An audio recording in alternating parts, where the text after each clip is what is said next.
former attorney Alec Murdaugh wrapping up his testimony in his double murder trial. Since the beginning, Murdaugh has denied killing his wife and son, claiming he has been cooperative with law enforcement, with the exception of one very important detail. Here's Kelsey O'Donnell. Day number 24, cross-examination. You may proceed. In his testimony Friday morning, Murdaugh's cross-examination by prosecutor Cretan Waters continued on financial crimes and drug use. Murdaugh again blamed his addiction to opioids for clouding his mind, causing paranoia. When I got to thinking in that paranoid way, it didn't go away in a matter of seconds. He continued, admitting he stole money and lied to many people, including clients, family, and law enforcement about being at the kennels the night his wife and son died. I did not tell them that I went to the kennel. I lied about that. And at the same time, you also looked at this jury and tried to tell them that you had been cooperative in this investigation. Other than lying to them about going to the kennel, I was cooperative in every aspect of this investigation. Very cooperative, except for maybe the most important fact of all, that you were at the murder scene with the victims just minutes before they died. Prosecutors pressed him on his actions the night of the killings, Waters questioning him about phone records and activity surrounding his time at the kennels. Calls were missing from the log around this relevant time period when law enforcement downloaded your phone on June 10th. From my phone? Yeah. No, I don't. Did you delete them, Mr. Murdaugh? Not intentionally. Murdaugh couldn't recall what exactly he was doing at the time the calls were made, claiming he was alone. Fairly specific, don't you think? Well, no, sir. I mean, the story keeps evolving. Keep going. It is an absolute fact that I am not manufacturing an alibi, as you say. How do you remember so much detail about everything else, but you don't remember what you were specifically doing to generate 283 steps while you're making all these phone calls? Prosecutors kept questioning the lies Murdaugh admitted to, accusing him of another lie, murdering his wife and son. You know why people lie, Mr. Murdaugh? Because they know they've done something wrong. For the most time, I do. Court is expected to resume Monday morning at 9:30. Well, here at home, doctors at the Medical College of Georgia are at the forefront of helping seizure patients who don't respond to medication. It's electricity. That's how brain cells connect to each other. That's how they send messages between each other. But every so often, there's going to be this short circuit that will shut down the system. And that's a seizure. Dr. Fernando Valle, a neurosurgeon at the Medical College of Georgia at Augusta University, specializes in epilepsy and functional disorders. For about 20% of epilepsy patients, he says medication doesn't help with their seizures. It's a very devastating, chronic problem. And I don't think that we pay attention enough to these patients. The vagus nerve stimulation device is a technology-based instrument that helps those patients manage their seizures. It's been around since 1997. But unfortunately, those early patients that were implanted many, many years ago could not get access to the new technology. Now there is a new technology available, and doctors can replace the generator of an older device with a simple outpatient procedure. The new generator acts like a software update. This technology is attempting to correct for our shortcomings, and is what we're going to call individualized medicine. Dr. Valle recently performed the procedure on a patient. Not only will this ensure the device update, it also helps prevent future surgeries for the patient. It's a very simple solution to a complicated problem that is seizures and epilepsy. And when you have a device that you can offer to almost anybody with minimal side effects, overall, the quality of life will improve. MCG was the first in the nation to implant this technology update into a patient's old device. Well, it is playoff time for many area girls basketball teams. Kira Goldstein has our sports update next.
Now, WJBF sports coverage you can count on.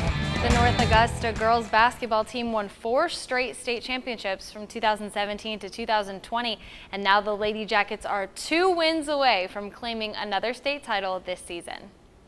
North Augusta and Wade Hampton got together in the Upper State Championship for an exciting game on Friday night. West Hampton number 22, Mary Kate Giordano, scores the Lady Generals' first field goal.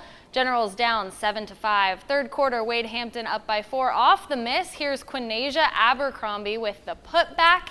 And 6:36 left in the fourth. North Augusta down by 2. Sienna Grant hits that three-pointer to put the Yellow Jackets up for good.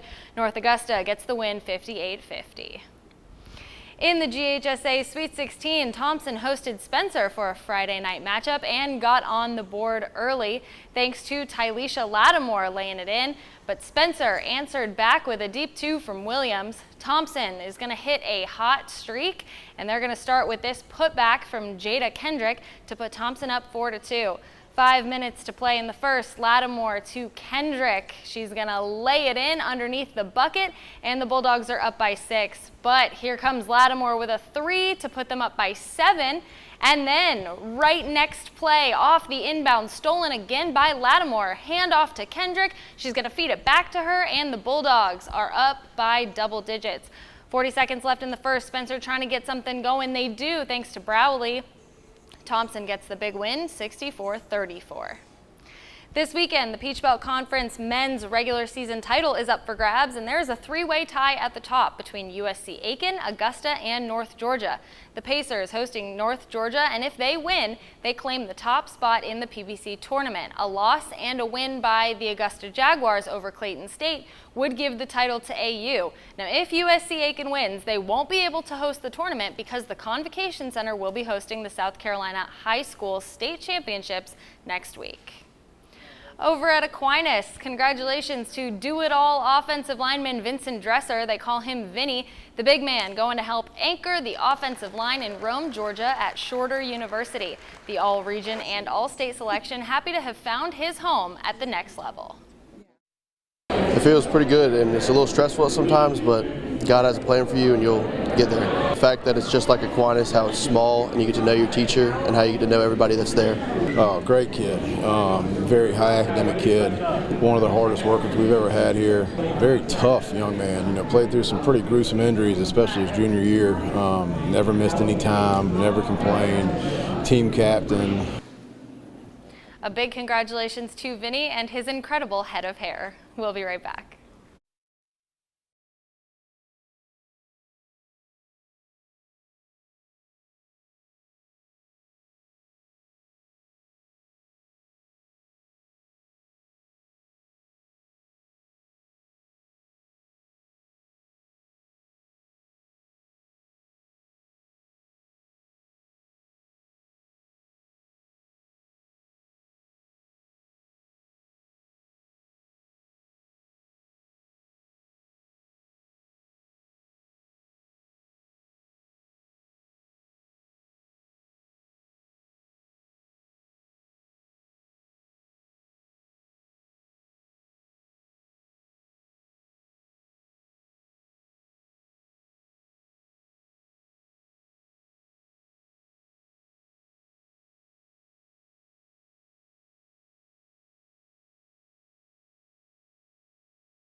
And last but not least, a sequel to How the Grinch Stole Christmas is arriving in the fall.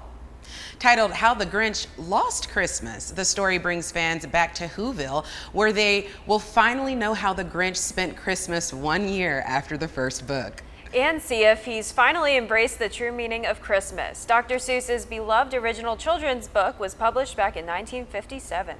And it has sold nearly 10 million copies in North America to date. The book hit shelves September 5th. One of my favorites for sure. Oh yeah, I'm definitely that's gonna be on my list of things to do. I've been waiting for a sequel. I wonder if Jim Carrey will then do a movie.